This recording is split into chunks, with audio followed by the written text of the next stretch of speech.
What do we mean exactly with posture in musical field?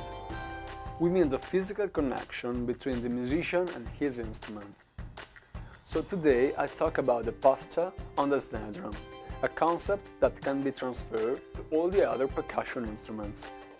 And these are the three factors that determine it: the relaxation of the body, the area of the percussion, and the height and distance of the instrument. Stay tuned.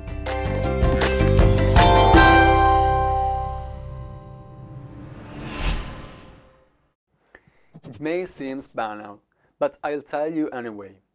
The first condition to play well is to feel relaxed.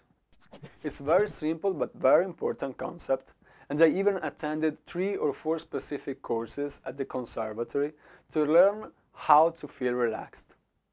These courses were quite useless, and I almost learned nothing, since everything I learned was thanks to my percussion teachers and to the observation of great musicians. But the point is the same. When you play, relaxation is everything. So, a good starting point is thinking about our body while walking.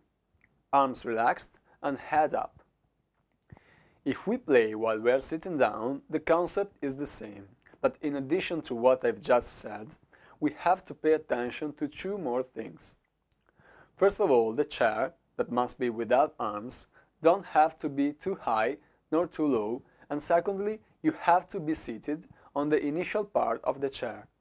In this way you will have more freedom with your leg movements, and we will mostly take advantage of this specific kind of freedom when we will play the drum set.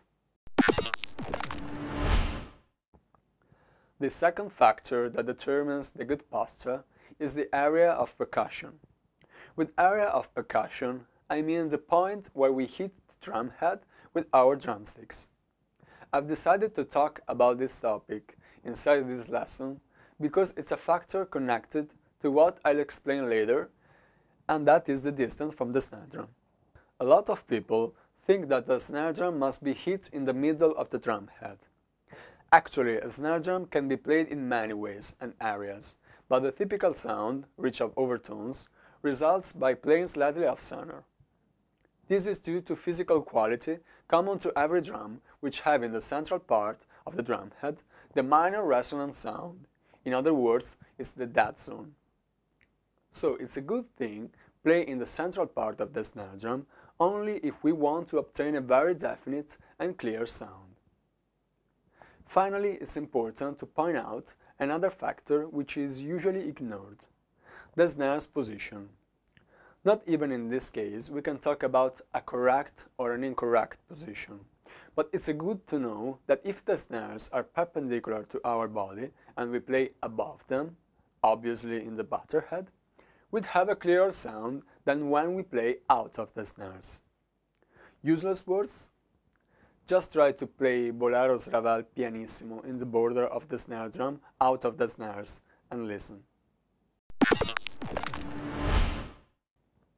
Well, let's talk about the third factor that determines the good posture.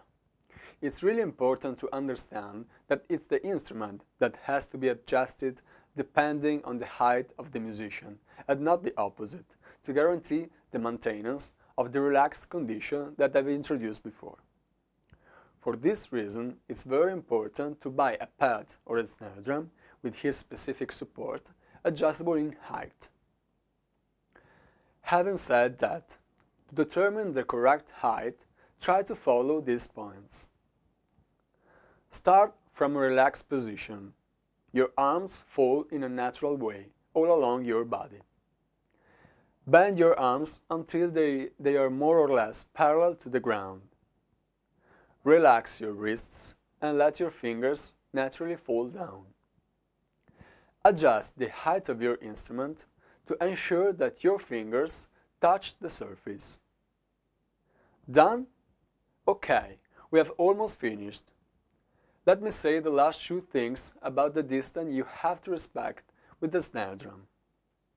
After you have determined the height of the instrument correctly, hold the drumsticks and walk to the seat or move it until the tip of the drumsticks touches the area I explained before, that is, the point on the drum head slightly off center.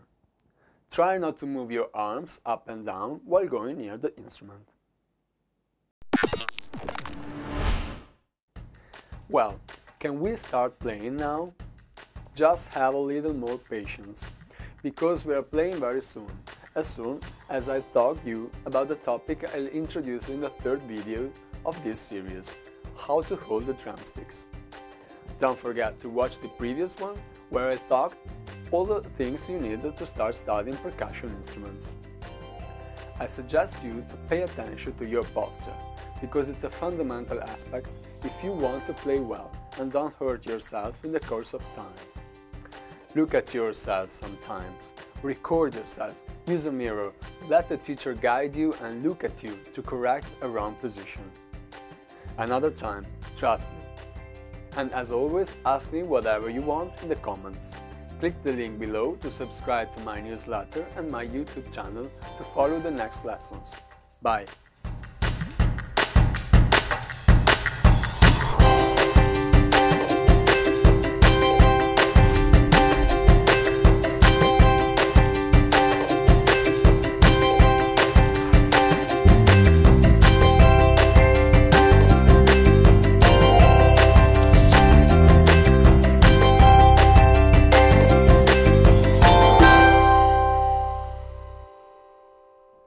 A final question for you. How much importance do you give to the posture when you play? And how much time did you spend at the beginning of your study? Leave a comment.